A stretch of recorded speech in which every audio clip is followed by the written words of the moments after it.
The last player here might be a little bit more controversial that I want to talk about because he's not an aging player. It's Ladd Mcconkey, coming off a really good rookie season, went over 1,000 yards with the Chargers.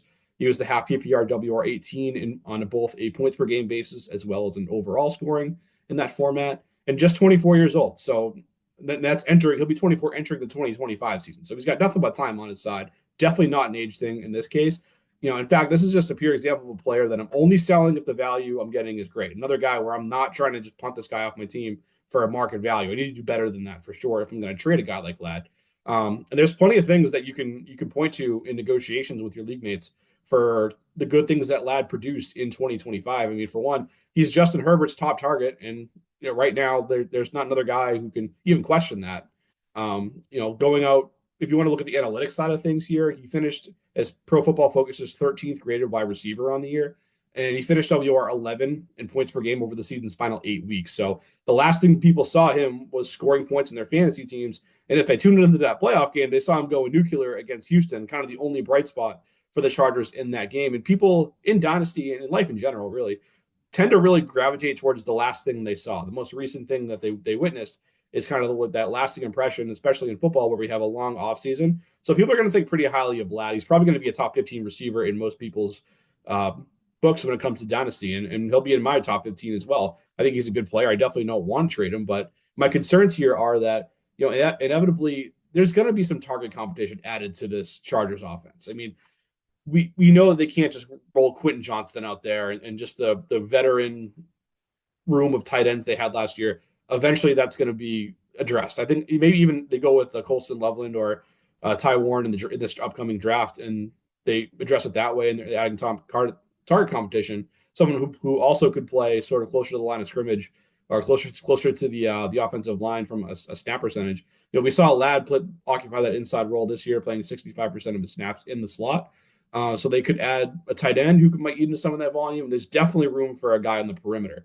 Again, sorry, QJ, we need a reliable guy out there. He's not this regime's guy. So I could see them definitely making a move at wide receiver, maybe getting in one of those bigger body guys outside. But either way, I think whether it's a tight end or a fellow wide receiver, I think that there could be more competition for Ladd going forward, where as far as production goes, he might not be a guy that ever cracks the top 7 or 8 wide receivers. And he's kind of just one of those players who's on the fringe of WR1, WR2, which again is totally fine, especially for a younger player. So again, if I'm only moving him if return is going to be a big one coming back to me. And for a contending team, if I'm going to go ahead and sell Ladd Mcconkey, in an ideal world, I'm going to use him to go ahead and just do more of the same, to upgrade to one of those guys in the top 6 wide receiver or so. Someone, a guy like a Puka Nacua or an Amon-Ra St. Brown. And if I want to do that, I think I could just give me a little bit more ceiling from week to week versus Ladd's, I think, going to be a really high floor player. What those other guys can be as well, but I think the ceiling's a little bit higher for someone like Puka or St. Brown, and they're both young. All these guys are young, so that's kind of a wash on that front. For a rebuilding team here, I'm looking for 2 first-round picks in the 2025 draft. If I'm going to entertain moving Ladd Mcconkey, ideally both of them being mid-first-round picks, where I think that's a fair ask, at least for people that if they saw Ladd and they thought he performed really well as a rookie, if they want to get a shares of him, make them paid to do so. And if it's maybe even a mid first round pick this year and a 2026 first could be enough if you think the manager that the 26 first is assigned to is a team that has the potential of being a bad team in 2025. So you're kind of just projecting out a year thinking like, okay, this team thinks that they can compete if they make this move. I kind of know that they can't. So I'll take their 106 this year and I'll bank their 2026 first. And I'm really going to be hopeful that's a top 3 pick in 2026. Now, all of a sudden, you've taken a really good asset in Ladd Mcconkey, and you're getting a kick at the can this year at one of the top backs in this class, maybe a quarterback if you're in a super flex league, or one of the top wideouts in this class after Ted McMillan. Then you get a shot there, and you get a shot in an early pick in 2026. So the rebuilding teams are all about scarfing up that value, and a lot of times 2-for-1s or 3-for-2s are the ways to go. So that's how I like to attack my rebuilds anyway. Go ahead and get as much value as I can.